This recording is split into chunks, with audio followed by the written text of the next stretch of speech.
This is the Mike LiPetri Show.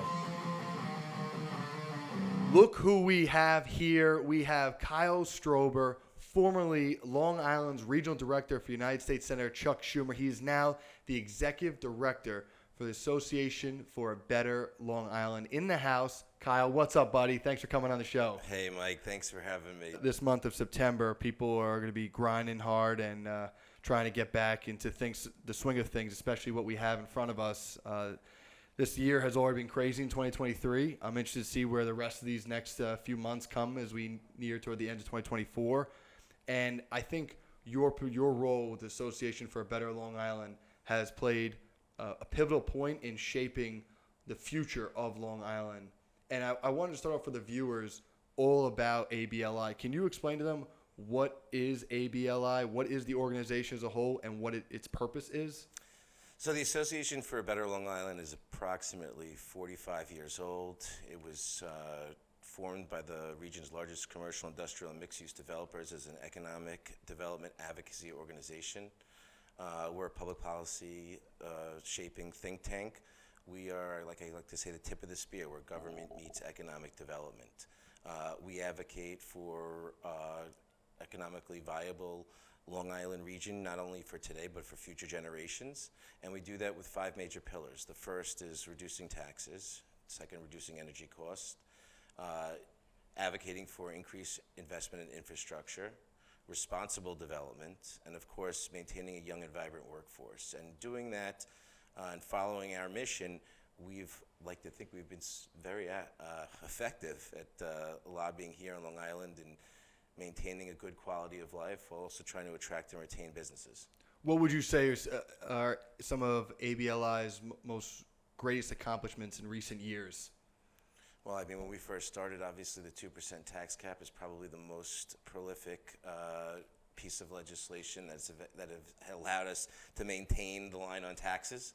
As you probably know, growing up on Long Island, school taxes were a runaway train. Yes, they were. And the former Governor Cuomo came up with the 2% tax cap, and had quite an effect. I mean, there's a lot of complaints about it, but from the schools specifically. But for the most part, keeping taxes with under 2% tax cap has helped Long Islanders at least navigate the increased costs and everything else that happens, knowing that their taxes won't go up 4, 5, 6%.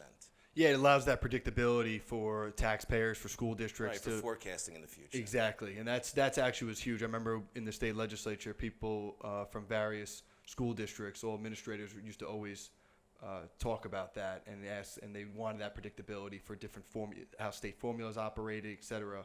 And that 2% tax cap was huge. And then, as a huge supporter and advocate for infrastructure, some of the largest infrastructure projects of our time has occurred here on Long Island: the third track, double track, East Side Access. Even after Sandy, some of the silver linings of Sandy was a brand new sewage treatment plant in Bay Park, a sewer conveyance project that now pumps the effluent from Bay Park all the way to Cedar Creek and then into the ocean, so it doesn't pollute our bays on the South Shore. There's been a huge increase in infrastructure investment. It's come from the state, but also the federal level in the last 5 or 6 years. Yeah, that's tremendous because specifically, I don't know if people really realize how important Long Island is. I mean, it is an economic engine. 3 million people throughout Nassau and Suffolk County. It's incredible with the entrepreneurial minds, the business minds, the manufacturing, the industrial components. It's incredible what we have. It's so robust and I think diverse in the concept of industry, culture, intelligence, work ethic. I mean, it's fascinating. I love being here for those very reasons, and I think it's great to hear how ABLI has been instrumental in forging many of those infrastructure projects throughout Long Island, and even in the city that affects Long Island's growth. I think that's a good segue, Mike, that when it comes to infrastructure, whether it be sewers, roads, connectivity to Long Island, we are now facing a housing crisis. So one of the more important pillars that we're looking at now is responsible development and onboarding new houses across Long Island, so it attracts contemporaries like us, or what they would say millennials or young people, to create a vibrant young workforce, but also allow our seniors, our parents, to age in place. A lot of folks, their parents still live in their house that they raised us in, and it's probably their greatest asset, but they don't need a 2,400 square foot colonial or a high ranch as just empty nesters. It's a lot for property taxes. It's a lot for maintenance. As a new homeowner, I know how much. I didn't know at first, but now I know how much owning a home costs. And I think giving them an opportunity to downsize but still live in the community, so then they can pick up my child at elementary school and not be so far away is important. So we have to work on creating new housing, not only for our young people, but also for our seniors and those who want to age in place and be around the family and not move to Florida or South Carolina just to get away. I think you're totally right with that. And specifically, I love an article you just wrote. This is in the Long Island Business News. You wrote, resolving Long Island's next-gen housing crisis starts with IDAs. Let's break that down right off from the headline. IDAs, what are those? So industrial development agencies are state authority agencies that fall under various county or town municipalities here on Long Island, and they provide entitlements to developers for an economic value. So if they bring, X amount of more jobs, then they can have a payment in lieu of taxes, a pilot payment that they will be provided to bring a certain amount of jobs, or in housing, a certain amount of housing units with an affordability component oftentimes and whatnot. It's basically a way for Long Island to compete against other regions for financing for projects. Why does Long Island need IDAs? Can municipalities just do that themselves? So they can't.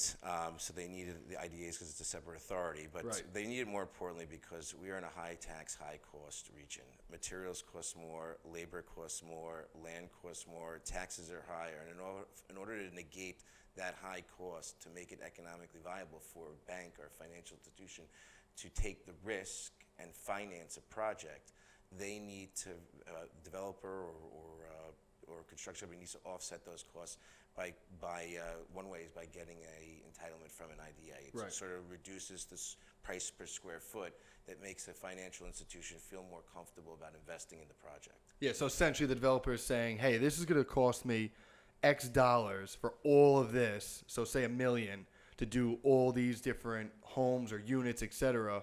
And the IDA is coming in saying, well, hold on, instead of it being $1 million, we'll give you $200,000 off, essentially. So now that your price to make it will be $800,000, and then you'll still be building you're promising us in return that you're going to create all these different jobs, this different growth, this different economic investment, as well as bringing this type of housing to Long Island to increase the supply. Is that right? Yeah, and then when they receive these deals with IDAs, there's a lot that comes with it. One, there's a lot of oversight to make sure that they meet the criteria that the deal was made.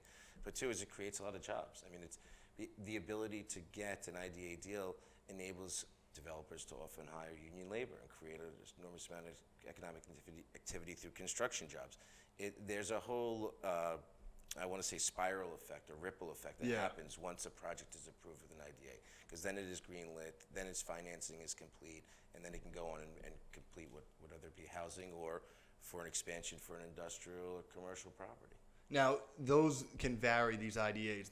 They could be county, they could be towns, correct?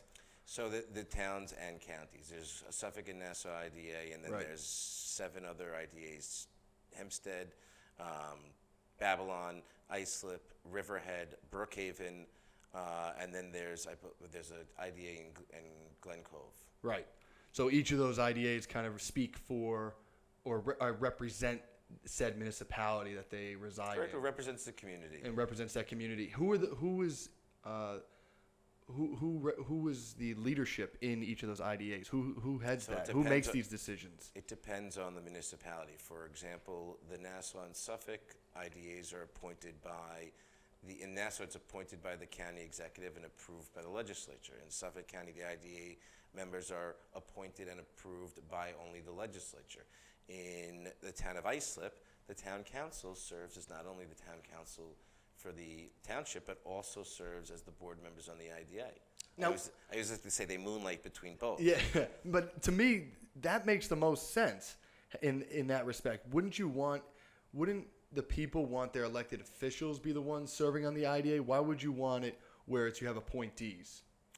Well, there's two different thoughts here, right? Like, you're a former elected official. You know what it's like to be elected and have to hear constituent issues or NIMBYism, right, about projects that are going on. So in one respect, having a board member also be an elected official makes them somewhat accountable, right? You can go to the council person and say, I don't like this project. I should be against it. And then you would say that in one way, they are being held their feet to the fire on the decisions that they make on the IDA. On another sort of track is sometimes, you want sort of a separation between the council and the state authority.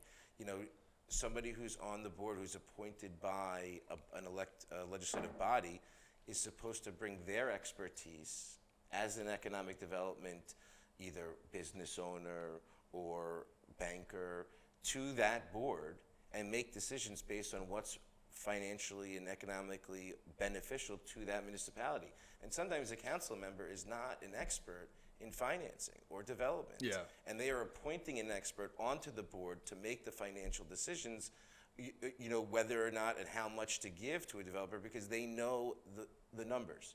They know what works. They know what benefits the taxpayer.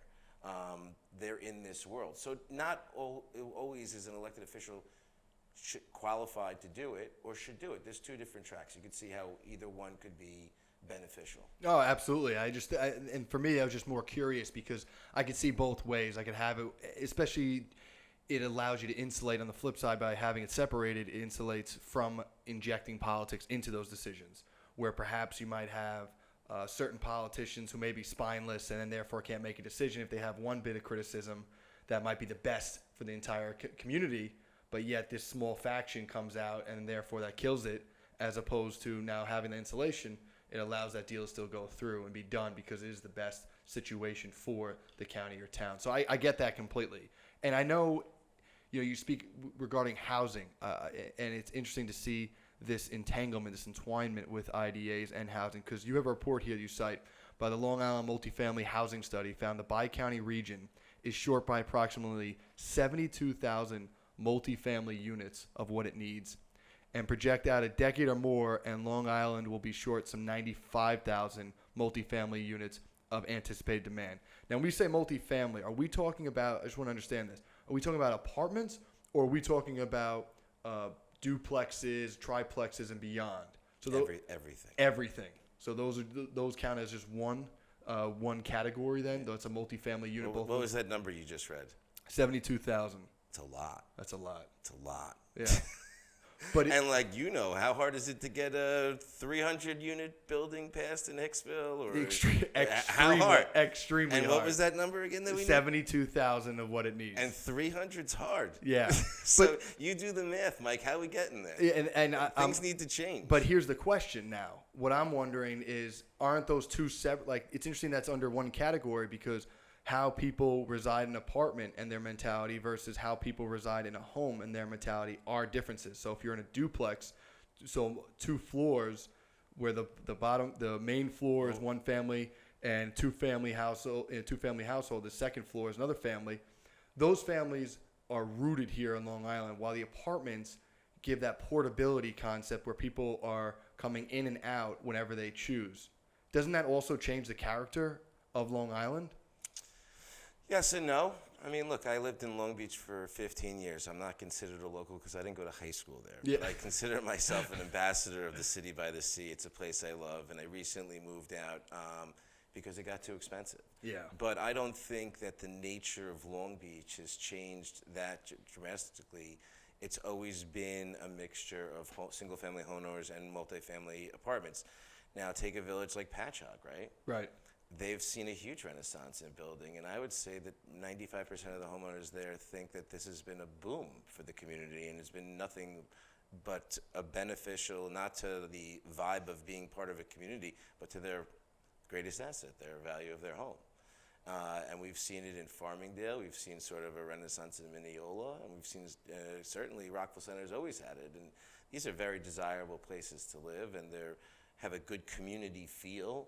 And I think that the problem that we see, Mike, is that there is a resistance to change, but if they if these communities don't sort of evolve and see what's going on around, they will be left behind. So let me ask you then, in the sense of with these IDAs, what do they need to do that they're not doing now? Like, are you saying that they should be advancing more incentives that they're not just doing, or is there something that must be changed state or locally, legislatively? I'm saying when it comes to IDAs, there is a misperception that they hand out money. And Okay. First of all, for anyone who's watching at home, when you see that a project gets $19 million in incentives or it's $19 million from an IDA deal, there's not a suitcase full of money that's given to the developer the second the negotiation. It is basically a reduction on your taxes, just like if you were to file a grievance on your assessment. And then it's panned out, whether it be 10, 15, or 20 years.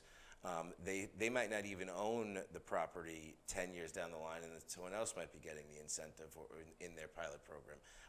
What I'm saying is that people need to embrace IDAs. They need to realize that IDAs are a necessary tool in economic development's belt here on Long Island to make our region viable. If we don't have them financing, which is a world game, there's no reason for a Bank of America or any bank to say I can't play in Texas or Florida or South Carolina where there's low cost, low taxes, and have a better return on my dollar investing in a multifamily down there than to invest it in our region. And these IDAs reduce the cost per square foot to make it's an investment. You're right. Worthwhile and feel safer for a return for a bank who plays in some national, some international game. So IDAs are necessary, and I think that they sometimes get a bad rep because people think that they're giving away money. They are not. If we don't start with the fact that they are helping create more housing on Long Island, then we're nowhere. And sort of painting them as someone who is giving away the bank is unfair and incorrect. Right. And I'm here to sort of educate people to say IDAs are our friend, and they're someone who's critical to the Long Island economy, maybe more than almost anything else. What about some objections? I know the objections I've heard have been where the IDAs make the deal with these developers who then say, oh, this is going to make X jobs, X amount of money, et cetera, and then it doesn't pan out to that, but yet they get X amount of dollars from the IDA. Claw them back. Yeah. Look, there are good actors. Does that and bad exist? Actors. Yes, of course. Right. There have been clawbacks. Great. James Medore in Newsday effectively writes stories when there are deals done and then when there are clawbacks done. Now, every clawback is usually a negotiated thing where, they forecast it. Right. A business will say, we're not going to meet this. And if there's a valid reason, like a pandemic, Right. sometimes the clawback doesn't happen. But IDA deals are clawed back, and rightfully so. If you make a deal to promise 30 jobs and you deliver 10, and there's no pandemic that to completely destroyed your business, no force majeure. Then you should have to give back all or almost or 66% of your IDA deal. I mean, we're not here to say that these deals are just giveaways. There's rules that need to be followed. You sign off on an application that says, if not for this IDA deal, this would not be possible, meaning that if you did not get this pilot or this break on a mortgage recording tax or sales tax exemption, that you wouldn't be doing the project. And that's important, that they have to sign off on this. And the developer or the company is held responsible, and that if they don't complete what they promise, gets clawed back. And I think that's the biggest, is people want to make sure there's still accountability for people's actions or lack of fulfillment for what they agree to. Yes, these companies who get the agreement with or the deal with the IDAs, who promise to stay on Long Island Right. and generate 50 or 60 or 100 new jobs, they have to file reports with the IDA that shows the status that they're meeting their goals and the criteria of their deal.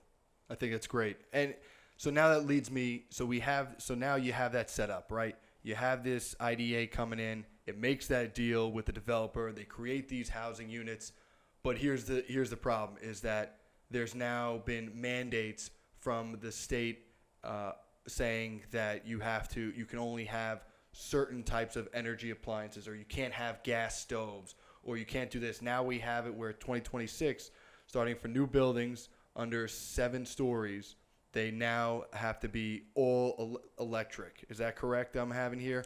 It's banning gas stoves, mandated all electric buildings. Under 7 stories. Under 7 stories. Yes. There's a lot of. How does that affect it? Is my point, because I'm wondering, does that encourage, discourage? How I'm looking at it is many people were unhappy with this promulgation, and how does that affect in terms of building? Where will people? Because even when you build, you still have to have buyers, and will there be people buying then?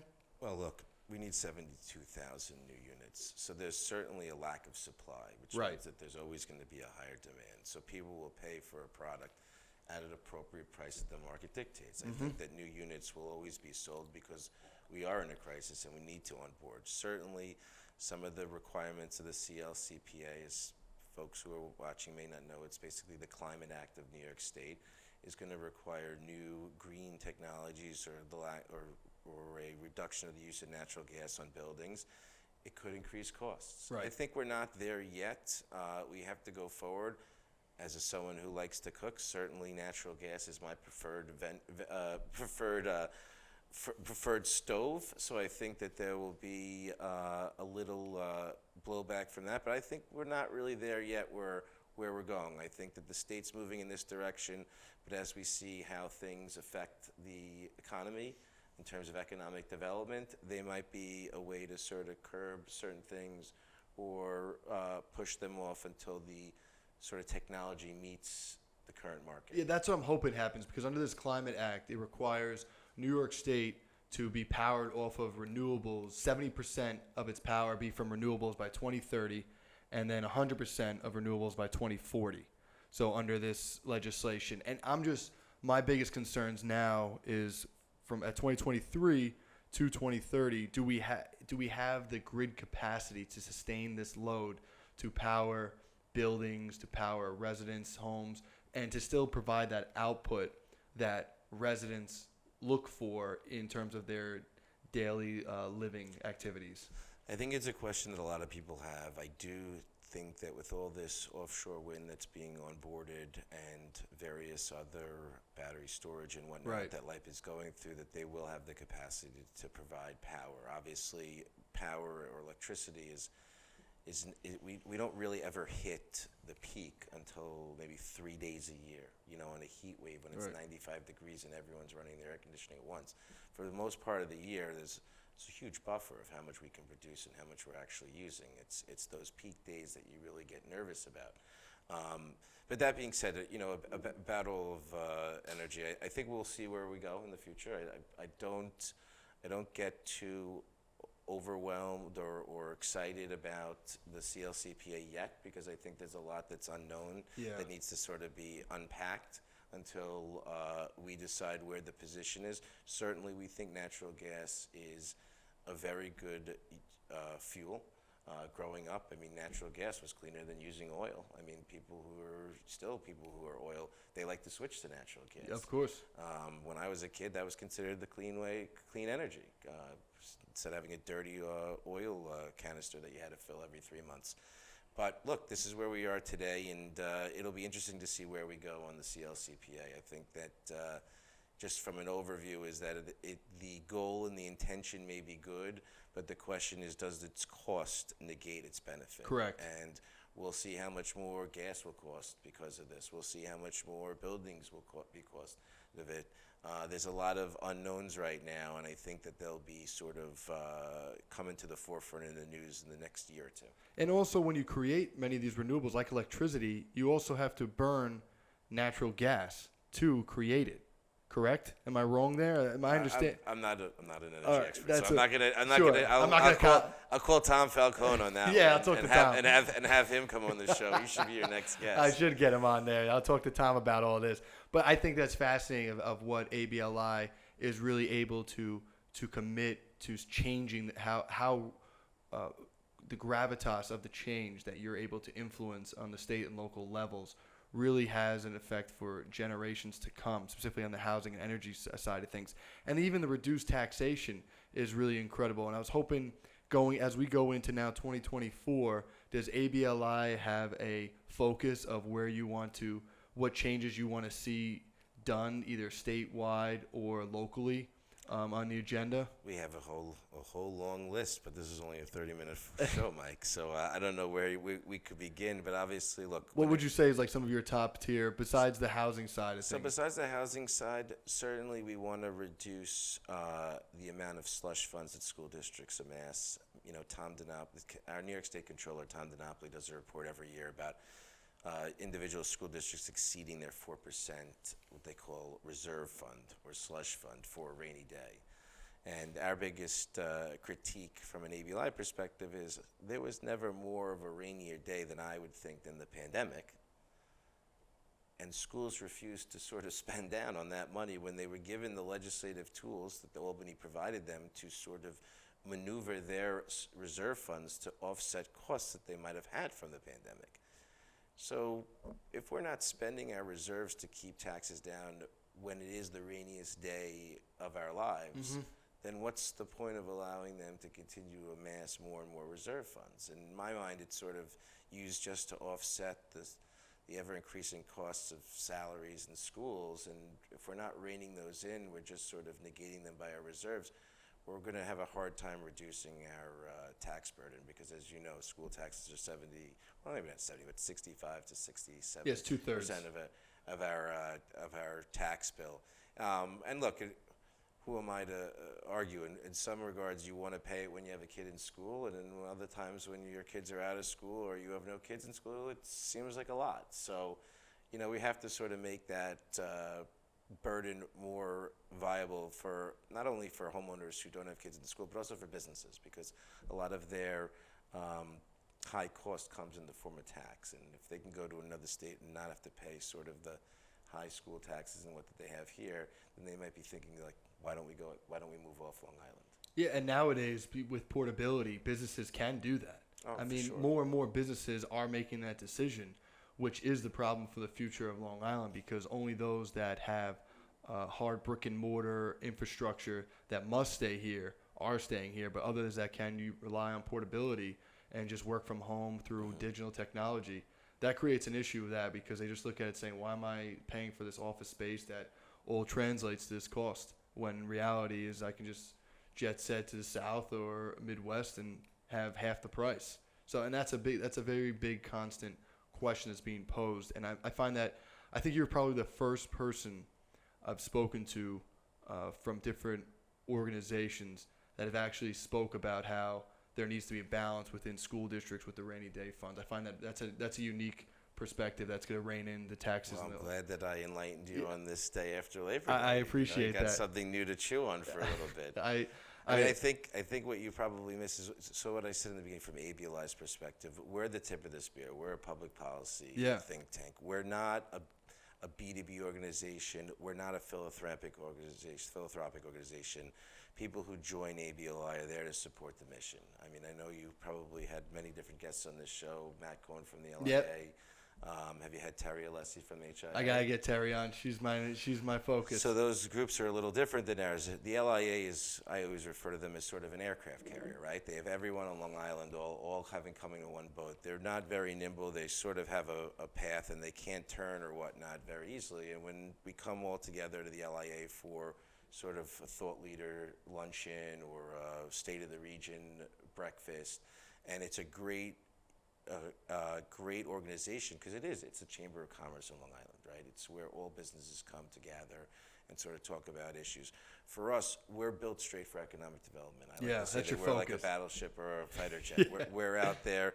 Everyone who's on board, everyone who's a member of ABLI is within that mission and within that role, and that way we can be a lot more nimble and fight on certain issues like it comes to school over taxation.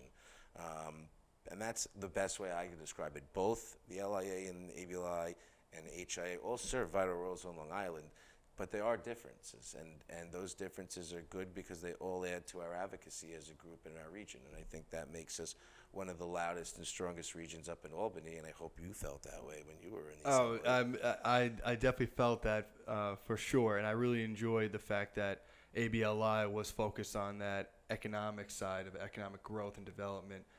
Because you get to tackle those policy issues that really address the root causes and the root issues, I should say, such as overtaxation schools with 2/3 of your property tax bill being just school taxes. I mean, people all the time, that was their number one complaint all the time is, why am I paying? Now, the reasons of that are multifaceted, but I find at least that approach has a direct implication, a direct impact on decreasing. Now, how would, if this were to be passed, how would this lower residents' tax bills? How would they see that direct effect, if at all? Or would it be also, again, multifaceted in the sense that, yes, by tackling this issue, but we'd have to make sure money isn't transferred, et cetera, and then therefore state funds allocated? When it comes to the reserve funds, there's a 4% threshold that school districts are supposed to abide by. Yep. But there's no teeth.